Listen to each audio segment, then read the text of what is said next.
Hey guys, we're in James chapter 4, and we're talking about a few of the dilemmas that face us in the realm of what causes conflict in the church and in our families and in our own relationships.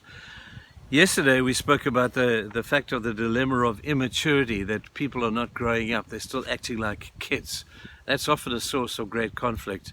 But the second dilemma that we face, I think, is just a dilemma of plain stupidity. This is what verse 2 says. You want something, but you don't get it. You kill and you covet, but you cannot have what you want. You quarrel and fight. You do not have because you do not ask God. Now this seeking but never satisfied is a dilemma that many of us face today.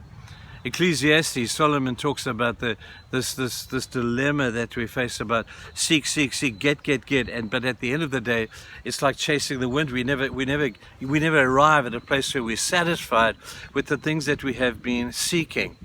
Seeking is something that we all do, but there's got to be something that happens when we find what we have been seeking for.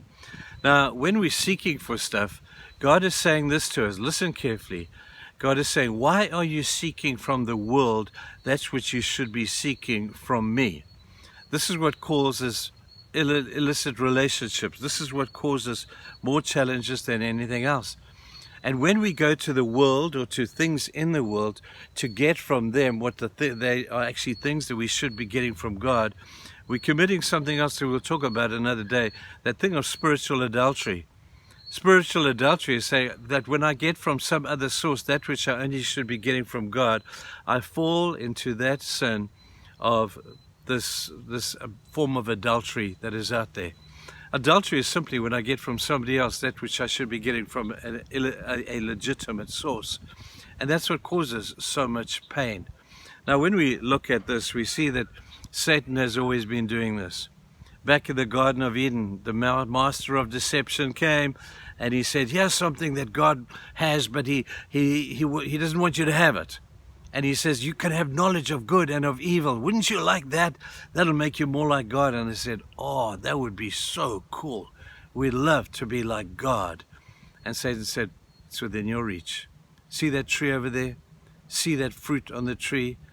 God told you not to eat of that fruit because he didn't want you to be like him. Go and try it. And they did, and we're still paying the price now, thousands of years later. Satan's tactics, people, have not changed. He will try and lure you away by offering you something that is illegitimate. The legitimate source of that which he is offering you is found in God. So if you're trying to seek out something else and try and find more money or a bigger house or something else, thinking that that's going to satisfy, get over yourself. It's not going to satisfy at all. It never has, and it never will. I take nothing away from people who look for good things and work hard to get good things. There's no problem with that. But if that's the end of their seeking, is seeking the object instead of seeking the source of the object, that's where we have the problem. Have a look, folk, at your own life today, and I trust that that would make some meaningful purpose or meaningful, discussion for you to have, albeit in your own head. Have a good day. Bye.